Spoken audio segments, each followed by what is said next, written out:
All right, so our first speaker is Andre Grenewald from, am I pronouncing that right? Greenwald. From VIA. VIA has not just sponsored in the past, but they've also spoken at our sessions before. And they've really grown in the city and now beyond the city. Andre actually worked in the White House for many years, as Deputy Director in Counsel to Legislative Affairs, the Office of the Chief of Staff to President Obama, as well as the Associate Administrator of the Office of Info and Regulatory Affairs. He is now the Vice President for Public Policy at VIA. He's going to kick off our panel on shared mobility and talk a little bit about VIA and where they are, where they came from, and where they're going. So Andre, welcome. Let's give a big round of applause for Andre. Thank you.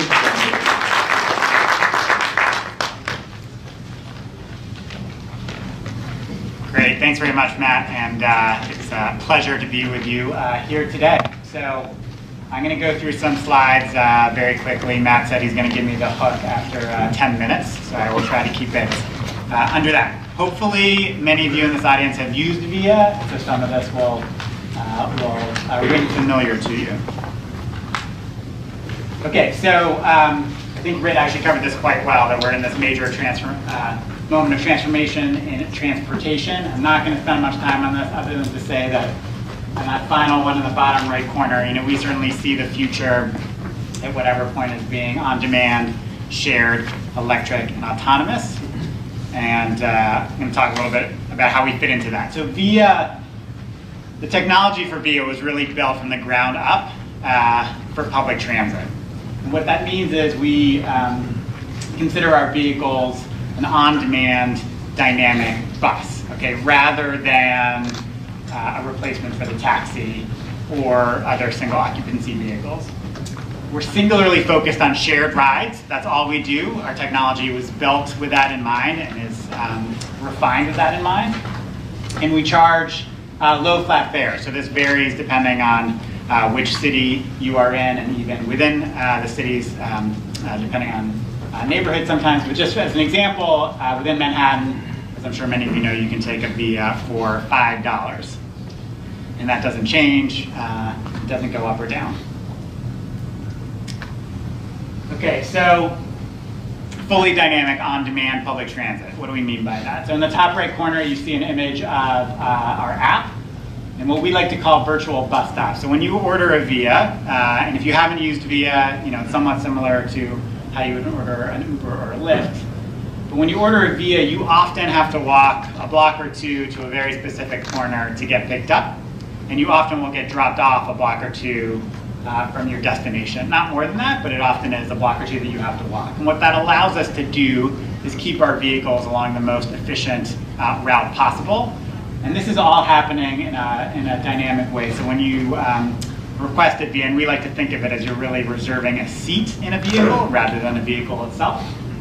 We have all of this technology in the background that was developed by the people who are much smarter than I am as a company, piecing together which vehicles can pick you up quickly and the most efficient routing there.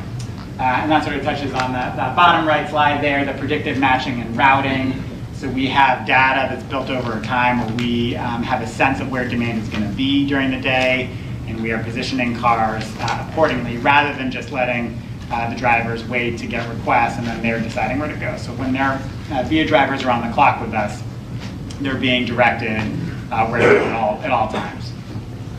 And then we have a managed service with customer support. And the idea that I just want, hopefully you all take home here is, from this image down here, is that we're really looking, let's take Manhattan as an example, we're looking at it in a system-wide approach. So we're looking at the whole island, we're looking at all the requests coming in, where all the vehicles are going, where we think the demand is going to be, and we're viewing that as one big system and trying to manage for that, rather than a bunch of individual drivers determining where they're going to go on their own.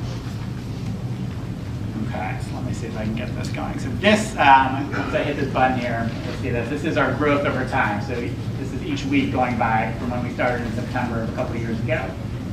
And we started just on the Upper East Side, and we've done a very methodical, sort of smart growth pattern as we build out in Manhattan, and we just recently launched in Williamsburg, Brooklyn as well, which will not be represented here.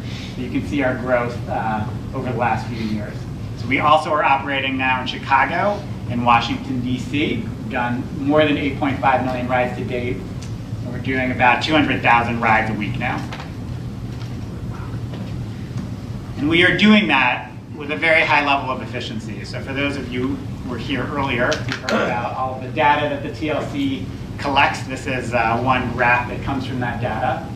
And this shows you, VIA being the top line there, that for each of the vehicles we're dispatching, we're getting a much higher number of bookings. So we are consistently aggregating several individuals into cars in each of our trips. And you see that that's just a much, much higher rate than other companies. That has greenhouse gas benefits, it has benefits for congestion, it has benefits for less miles traveled in the cars, and whatnot. So this is just a graph getting at that high level of efficiency. So far I've been mainly talking about our primary consumer-facing model. Again, that's in New York, Chicago, and DC. But a second part of what we're working on is working with both other private sector companies as well as public entities on licensing our technology and having that be a solution for different transportation needs. And so we have this pilot program in South Orange County in California with a partnership with Mercedes-Benz, where it is their cars and their drivers, and they are using our technology to run these vans and provide transportation there. And so we're in conversations with universities, with various cities, public transit agencies, about other opportunities to license our technology, right? So you could imagine this being very useful for a first mile, last mile solution. It could be something that we could incorporate into paratransit. It could be something that, you have, let's say there's an underutilized bus line with a bunch of empty seats and buses going up and down. Maybe this could be a good solution for that. So this is an important part of what we're working on at VIA. We want to be working with the public sector and helping to solve for the transit needs of now and the future.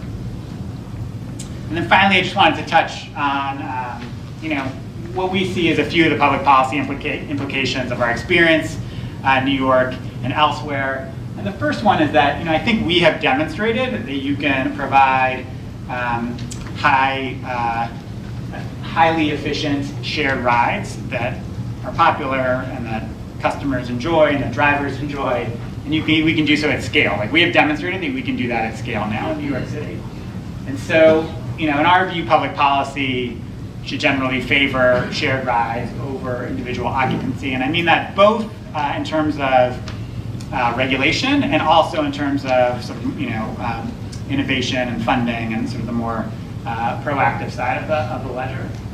Second, I think this technology is growing, not just with our company, but with others, and it's becoming more and more popular. And we think that cities and transit agencies should try to embrace this technology and partner with companies where it makes sense to improve existing transit, to complement existing transit, rather than view it as just strict competition.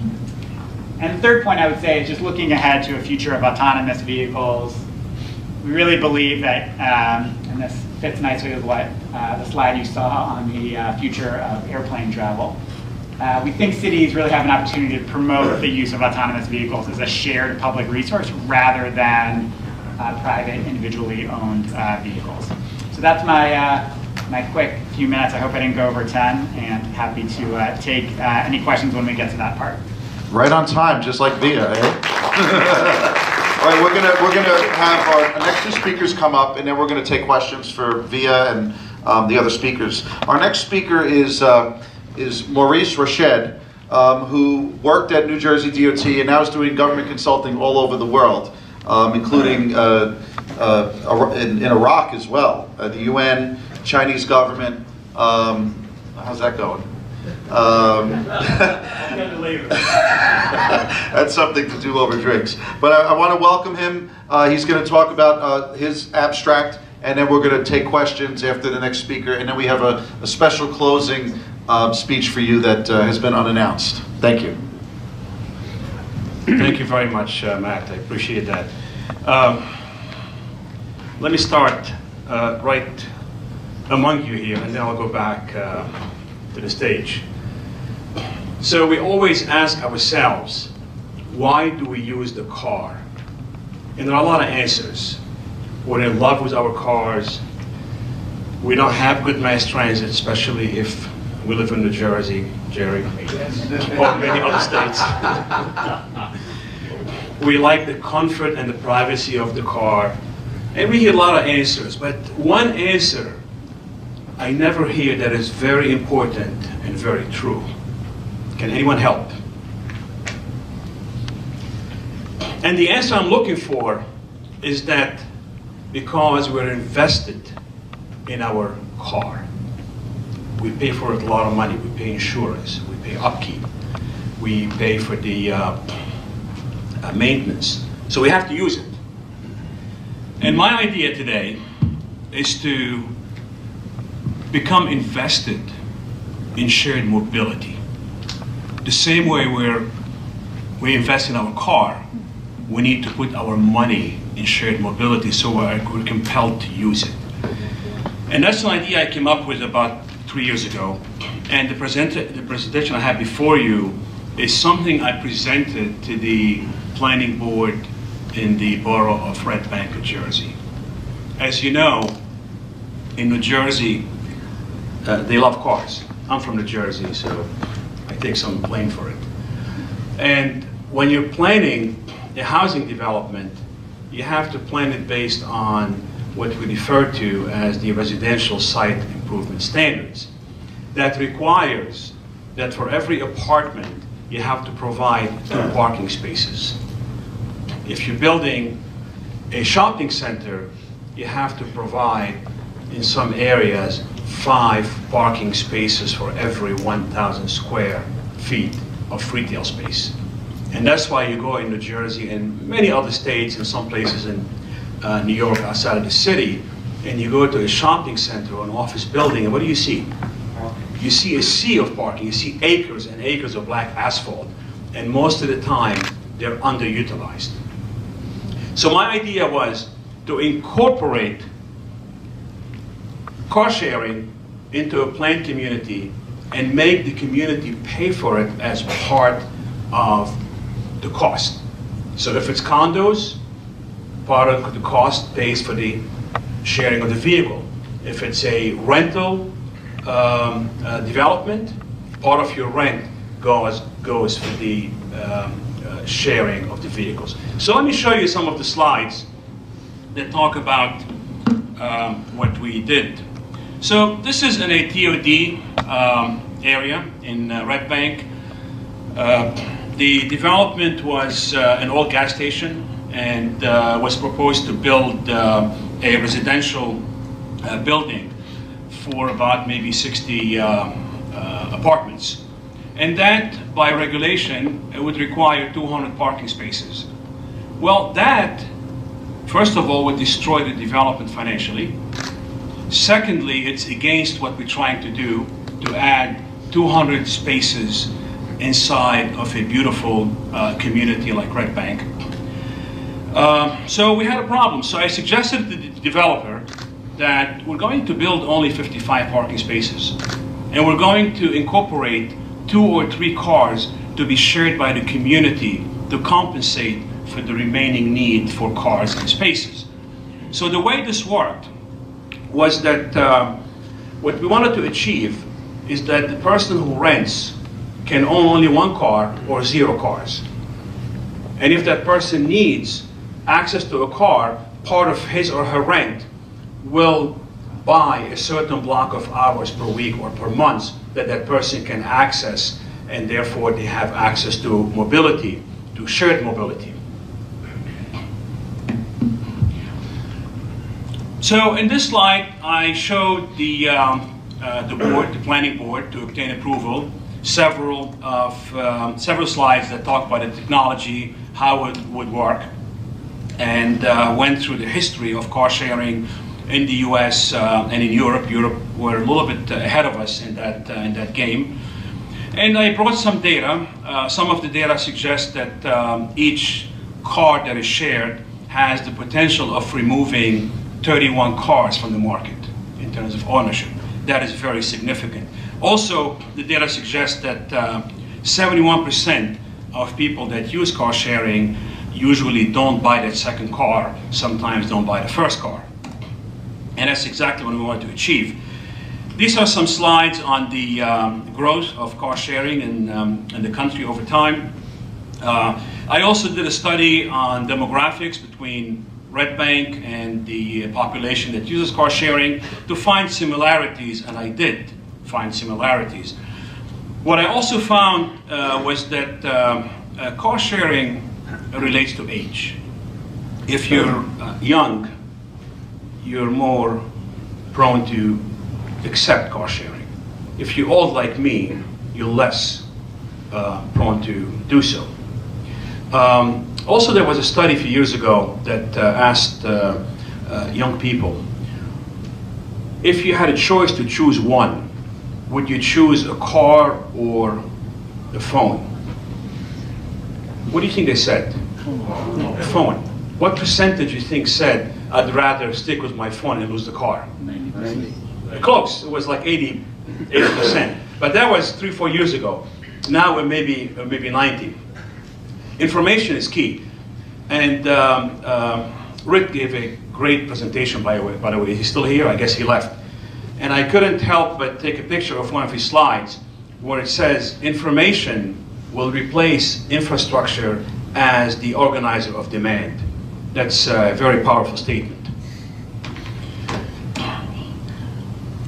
Again, in terms of age, we find that younger people are more accepting of mass transit. A lot of other surveys found similar information. This is an economic study to show to compare car ownership versus car sharing. And this is a picture of the development itself. So in the end, this is the development. This used to be a gas station. This is 2 blocks away from a train station. 60 units, 55 parking spaces. So we assume that 55 of the 60 will own 1 car and the rest will own 0 cars. And they will share 2 cars that are shared by the community. But the key here is to financially build it into the equation. And if we don't do that, it's not going to work. The other little tool that I proposed is a virtual concierge.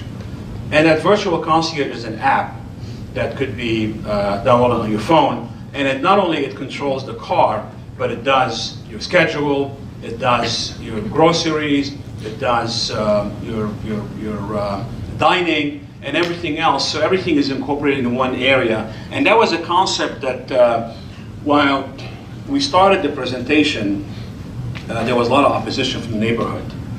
And my friend Jerry could relate to that. He's a planning board member in South Brunswick. And we went through several hearings and we described the process, described the project, described the transportation. And toward the end, there was really a turnaround by the public. And one young man stepped up to the podium and we thought he was going to object. And he said, you know, this is a cool project. And that statement was the turning point for the application. And after that, the community started supporting it, and obviously it got approved, and now it's built. And now I'm waiting to see the success of my idea of car sharing. So that, in short, concludes my presentation. It is not a panacea. It cannot be done everywhere, but definitely it could be done anywhere where you have a certain density and you have access to mass transit. Thank you very much.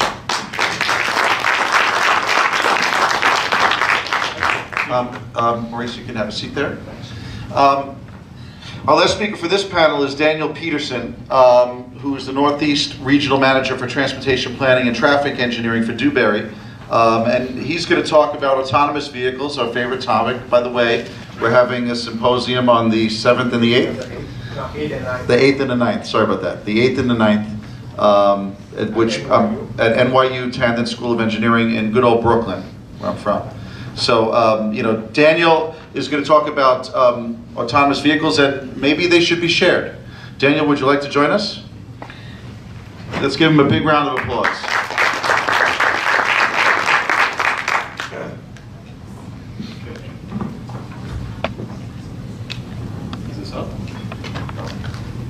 Hi everybody, thank you very much. I want to take a moment to thank Camille Kamga and Matt Doss and the UTRC for including me on this panel. We've heard a lot of interesting things about the future here, a lot of new and exciting technologies that are going to transform how we're able to get around and how we can manage all this mobility. We've also heard about a lot of challenges, whether it's on equity issues, whether it's on access, issues with resource usage, issues with pollution and various other things.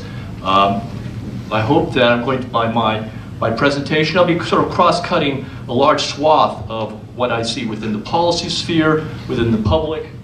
Oh, it's not? No, it's still not up yet. Okay, all right. Well, I'll just vamp up here.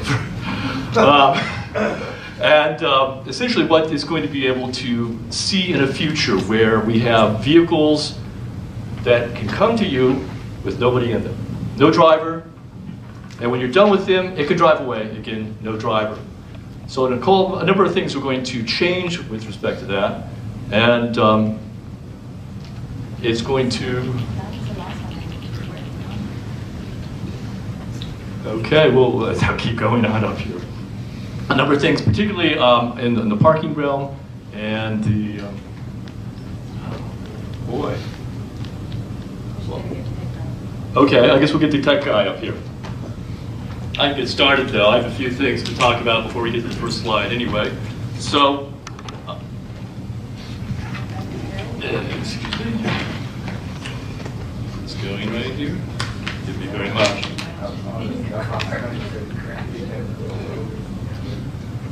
IT, right? It's going to rule the world. Yes, indeed. Okay, well, oh, hey, fantastic. Oh, we actually have the whole screen up there, too. Can we actually get the PowerPoint going here? Let's see what happens here. Not that. Can we use one of those buttons over there? These, any of this stuff here work? Okay. Well, total darkness, the end of all things. The rise of autonomous vehicles, or AVs, oh, we're really going backwards now.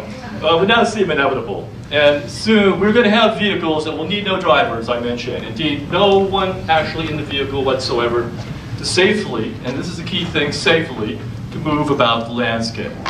Okay, I know there's a lot of concerns about this, and we're not talking about tomorrow. And in fact, it's important to point out that there will be a transition phase, and we are coming from a present where there was really very little shared mobility at all, and we're going into a transition phase where we have a significant quantity of shared mobility, but it has drivers in the vehicle. Okay? We're there. We're there. All right, I'll take it. Okay, hopefully, and we'll figure out how to get to the next one. Oh, here we go. Fantastic.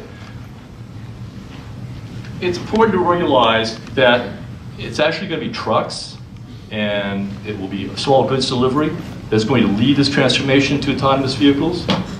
And with significant reductions in the cost of and operating costs, and particularly passing this on to savings to customers. The goods movement, boy, I don't know what's going on with this thing. Okay, hey, there we go, we're up. Okay, all right. Fantastic, okay. Yes, it's going to be trucks, as you see in the bottom left there. That's going to be leading this revolution here, all right? They have a lot to gain cost-wise from removing the driver from the vehicle. He may still actually sit in there, who knows, and do nothing literally all day as the truck actually platoons with other vehicles, saves a tremendous amount of energy, and etc. But this will be part of the reality. Switching gears though, for all of us though, we're not driving trucks, and most of our constituencies are about public persons, people, our population, and their ability to be able to get around. Now initially, when these autonomous vehicles show up, we're probably going to continue today's model of household purchase or leasing from dealers. However, the concept of mobility as a service, or MAAS, as the title, which we never got to see, indicates, suggests that the rather unpractical idea of owning an autonomous vehicle and taking it to work, and then sending it back home to provide for others in the family is not really going to work out. And instead, that this is going to be superseded by the ubiquitous availability of vehicles on demand. A suburban family might own an autonomous vehicle or today's regular car for all those daily around town chores, okay? My wife is definitely not going to give up her car. Forget it, that's just not going to happen, okay? And part of that is we talked about what do cars mean to us. Well, for a lot of people, a car is like a nest in a way. We keep all our crap in it, whether it's baby seats or whether it's stuff that we need. We're dropping kids off, we need stuff for soccer, all the gear and stuff that you don't want to necessarily schlep out of the house and put into that autonomous vehicle, which is going to take you and your kids to soccer practice and things like that, or to the grocery store, or to other things. So for a number of reasons, having your own car in suburbia mind you, is going to be something I think we're going to see a lot of. And again, you have the choice.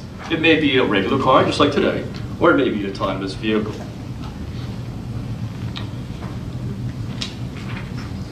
What will these new vehicles be like? Drop the mic, right?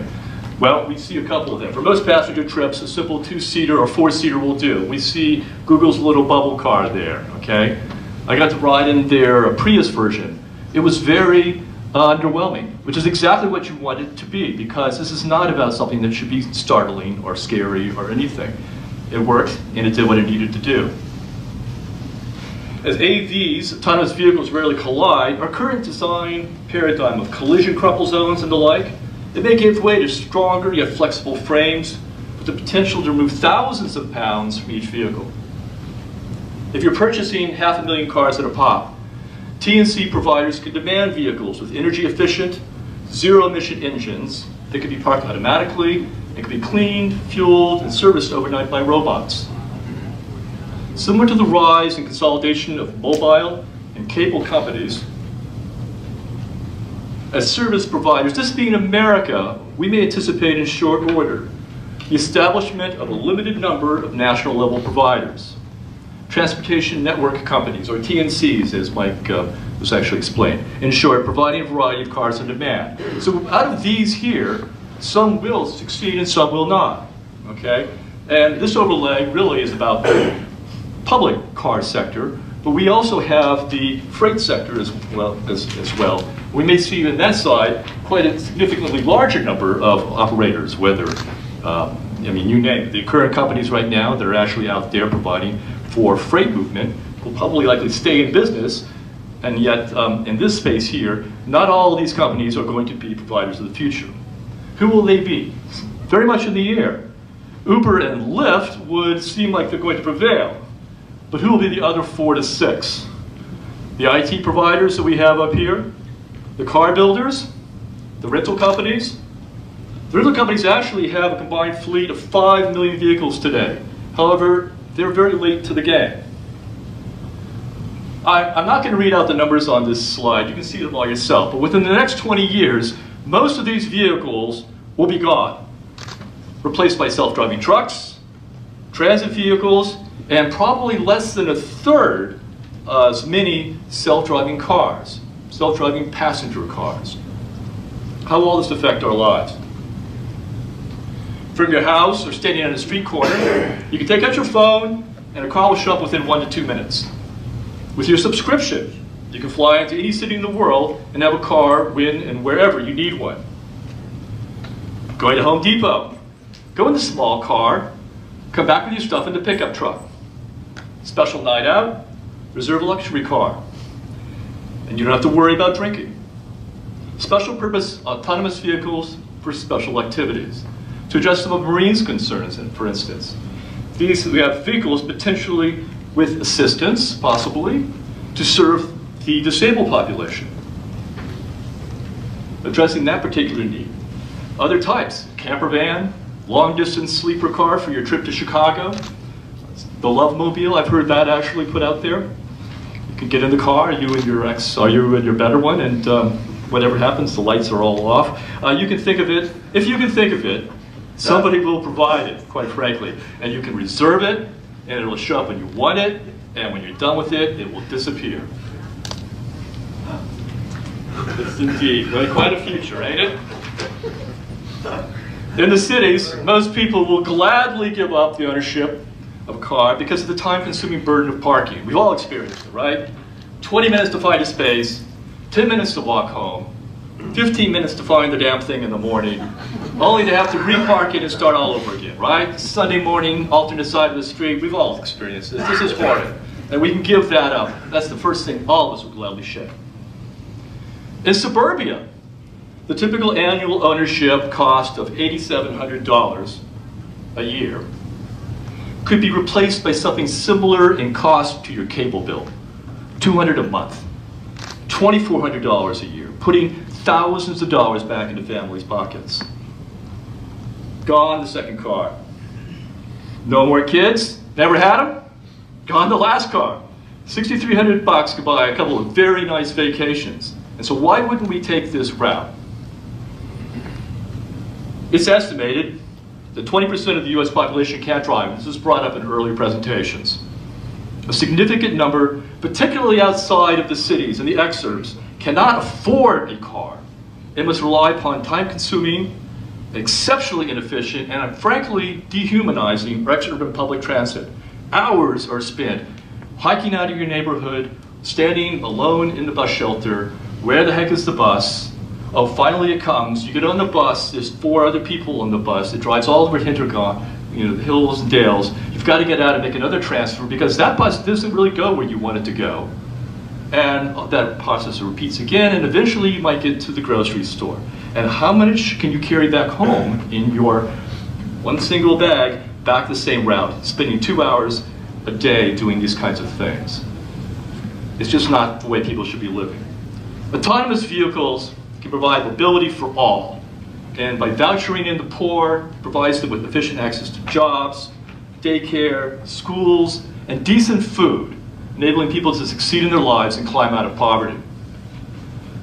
By giving up the public service requirement to provide very expensive transport to serve low-density, low-ridership areas, that can repurpose very scarce transit dollars to support the development of more efficient line-haul modes, where we actually really ought to be investing our dollars.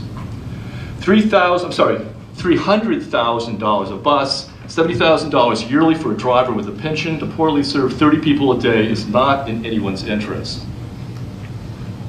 Quite frankly, won't this all lead to more cars on the road? In both city and suburbia, even the exurbs, autonomous vehicles can feed line-haul transit, providing first mile, last mile, indeed, actually first, last 5 to 10 miles, front door to transit door service. Line-haul transit will still be the fastest way to cover major distances. Maintaining transit corridors and investing in their capacity really should be a priority for all transit systems. Because providers know everything about their riders, they can offer subscribers further savings to join carpools that are not just compatible in origin and destination, but via technologies like Match.com and the personalities of those sharing the ride. To parody Enterprise's slogan, we'll pick you up and we'll hook you up. But the reality is you can actually enjoy the carpool, and we cannot do that today. Carpools do not work today because I, in my town, South Orange, 15,000 people, do not know of another 15 or 20 people that will be working in the Bloomfield area. I just have no way of connecting with those people. And conceivably, if I did, I may want to actually do that, but I have no way to do that. Because subscribers to car sharing services actually know everything, they actually can put me together with 4 or 5 other people. And daily, I could have an enjoyable carpool to actually get to work. So I could give up my second car. Studies, such as Larry Burns, the former vice president for research and development at General Motors, paper on transforming personal mobility. A paper, by the way, I recommend everyone in this room to read, and whose link I will repost at the end of my presentation. This really is an eye-opener because it gets into the nitty-gritty of cost and delivery of this service here. And one of the things that he identified with this is that Providing quick on-demand shared autonomous vehicle services in various types of community requires significantly fewer vehicles. It can tremendously lower per person transportation costs. Thus the notion that you could pay more for your cable bill than you do for your car. Larry's Columbia paper identifies that we could provide a car to anyone, anywhere in this city within 1 minute, and here's the kicker, with less than 1/5 of the number of vehicles that are parked and moving on the city's streets today. 1/5. We could get rid of 4/5 of the vehicles in this city. Imagine owners shedding 3/4 of the city's cars, sold to the suburbs, and maybe eventually to the hinterland, eventually scrapped. What visibly disappears is the parked car, doing nothing 95% of the day. The de-automization of cities and suburbia by the exodus of sole vehicles and the relocation of now shared autonomous vehicles from curbside, driveways, and parking lots to station areas and automated parking decks will radically free up considerable space for new purposes. What can we do with city streets cleared of parked cars? The Upper West Side, the Upper East Side, streets, beautiful tree-lined streets full of cars today. No more cars on those streets anymore. What will we do with those streets? Downtowns throughout America, overwhelmed and blighted by parking lots. What should owners do with the millions of acres of soon-to-be unneeded parking at malls and big box stores? You drive up, they don't need you to park. You just need a porte cochere to get out in case it's raining. You go in, you're shopping, you come back out, you're at the register, you order a vehicle, maybe it's a big one because you're doing a lot of shopping, okay? You're at Costco, you're bringing stuff home. You get the bigger minivan instead of the little two-seater you came in, and off you go. All that parking, what are they gonna do with that? Should we turn that into villages, urban space, fill it in and create sort of a town center around this thing? These are questions that we're all gonna have to work to solve here. What will this new suburbia look like? These new planning challenges are just emerging. It is, quite frankly, you, the very people in this room, that will reshape our city and our region. This is the new reality that we will be living within. Fortunately, while the vast preponderance of vehicles will become autonomous, one can still drive one's jalopy. Streets will become safer, speeds on highways faster, movement more efficient, costs lower. We will not need special lanes for autonomous vehicles and regular cars. Autonomous vehicles will be able to drive around us as we are driving, plodding down the highway. With most vehicles owned by a limited number of companies, either serving the public or moving freight, it's in their interest to have quality roadway infrastructure. Infrastructure that lowers their costs, lowers their maintenance costs. With so much at stake and so few actors, they may seek to take over the financing, the project selection, the reconstruction, and the upgrading of our infrastructure, transforming the roles of DOTs, spreading costs through all their users. We in New Jersey just got a gas tax, 23 cents. It took a long time, but it may soon be an outdated revenue model, frankly. Today's DEIS process presupposes a future that's more than today. Frankly, are we identifying, let alone choosing, the right projects now to serve this new emerging reality? How will we assess these transformations? What should our metrics be? How will we decide how we should be spending the money? And will it be, again, DOTs and planning committees, et cetera, associated with that group of people, or will it be more actually those who are spending the real dollars and delivering the actual mobility themselves that are at the table and demanding that this should be like a new future that they particularly think should be appropriate?